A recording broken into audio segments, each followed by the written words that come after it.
அஸ்ஸலாமு அலைக்கும் வரஹ்மத்துல்லாஹி வபரகாத்துஹு. அன்பானவர்களே, அல்லாஹு சுப்ஹானஹு வ தஆலா திருமறை குர்ஆனில் சொல்லி காட்டுகின்றான், குல்லு மன் அலைஹா ஃபான். இந்த உலகில் உள்ள எல்லாமே ஒரு நாள் அழிந்து போகக்கூடியது.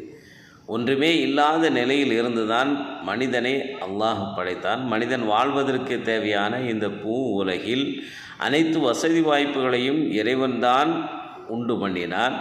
அத்தகைய இறைவனுக்கு இந்த உலகத்தையும் உலகில் உள்ள அனைத்து உயிரினங்களையும் அழித்துவிட்டு திரும்பவும் எழுப்புவது என்பது அவனுக்கு சாத்தியமில்லாத ஒன்று அல்ல, சாத்தியமான ஒன்று. நமக்கே ஒரு பொருளை உருவாக்க தெரிந்த எனக்கு திரும்ப அதை யாரேனும் அழித்து விட்டாலோ, நாசம் செய்து விட்டாலோ, உடைந்து விட்டாலோ, எரிந்து விட்டாலோ அதனை மீண்டும் என்னால் செய்ய முடியும் என்னும் பொழுது இறைவனால் முடியாததா என்ன? அந்த அடிப்படையில் இந்த உலகில் நிச்சயமாக எல்லாவற்றிற்கும் ஒரு அழிவுகாலம் இருக்கிறது என்று அல்லாஹ் திருமறை குர்ஆனில் சொல்லி காட்டுகிறான். அந்த அடிப்படையில் ஈமானுடைய நம்பிக்கையில் 5வது நம்பிக்கை மறுமை நாள் நம்பிக்கை. இந்த உலகில் உள்ள எல்லாம் ஒரு நாள் அழிக்கப்படும், மீண்டும் எழுப்பப்படும். பிறகு ஒவ்வொரு மனிதனிடத்திலும் அவன் வாழ்ந்த காலகட்டத்தில் அவன் செய்த நல்ல தீய அறங்கள் குறித்து விசாரணை செய்து அதற்கேற்ற தீர்ப்பாக, நியாய தீர்ப்பாக நல்லவர்களுக்கு சொர்க்கத்தையும் தீயவர்களுக்கு நரகத்தையும் இறைவன் வழங்க இருக்கிறார்.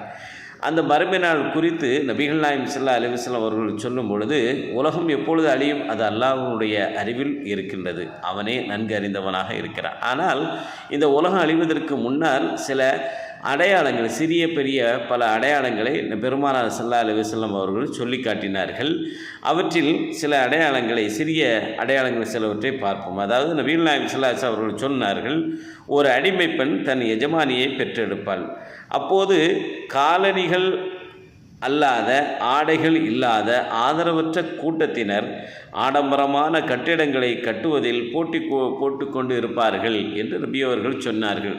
இந்த 2 அடையாளங்களுமே எதை குறிக்கிறது என்று சொன்னால், ஒவ்வொரு பெற்றவர்களும் ஒரு காலம் இருந்தது, பெற்றோர்களுக்கு இறுதி மூச்சு வரை மதிப்பு மரியாதை குடும்பத்தில் இருந்தது. ஆனால் சமகாலத்தில் நாம் பார்த்து வருகிறோம், குடும்பத்தில் பெரியவர்கள் முதுமை அடையும் பொழுது குழந்தைகளுக்கு, அவர்கள் பெற்றெடுத்த பிள்ளைகளே, அது ஆண் பிள்ளையாக இருந்தாலும் பெண் பிள்ளைகளாக இருந்தாலும் தன்னை பெற்றெடுத்து வளர்த்து ஆளாக்கிய தாய் தந்தர்களை அடிமைகளை போன்று நடத்துவதை நாம் பார்த்து வருகிறோம்.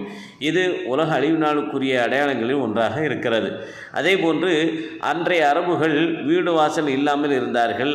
நிறைய முறையான ஆடைகளோ அணிகலன்களோ காலணிகளோ இல்லாதவர்கள் இன்றைக்கு பெரிய மாளிகைகளை கட்டிக்கொண்டு அதில் பெருமை அடித்து கொண்டிருக்கக்கூடிய நிலைகளை பார்க்கிறோம். இதுவும் அந்த மறுமை நாளுடைய அடையாளங்களில் ஒன்றாக இருக்கிறது. இது மாதிரி ஏராளமான சிறிய அடையாளங்களே நபியவர்கள் சொன்னார்கள், பெரிய அடையாளங்களும் சொன்னார்கள். அந்த அடையாளங்களை இன்று நிதர்சனமாக நடைபெற்று கொண்டு இருக்கிறது என்பதை கண்கூடாக பார்க்கிறோம். இதுவெல்லாம் இஸ்லாம் உண்மையிலேயே அல்லாஹுடைய மார்க்கம் என்பதற்கான சான்றுகளில் ஒன்றாக இருக்கிறது என்பதை இந்த பாடத்தினூடாக நாம் அறிந்து கொள்வோம். அஸ்ஸலாமு அலைக்கும்.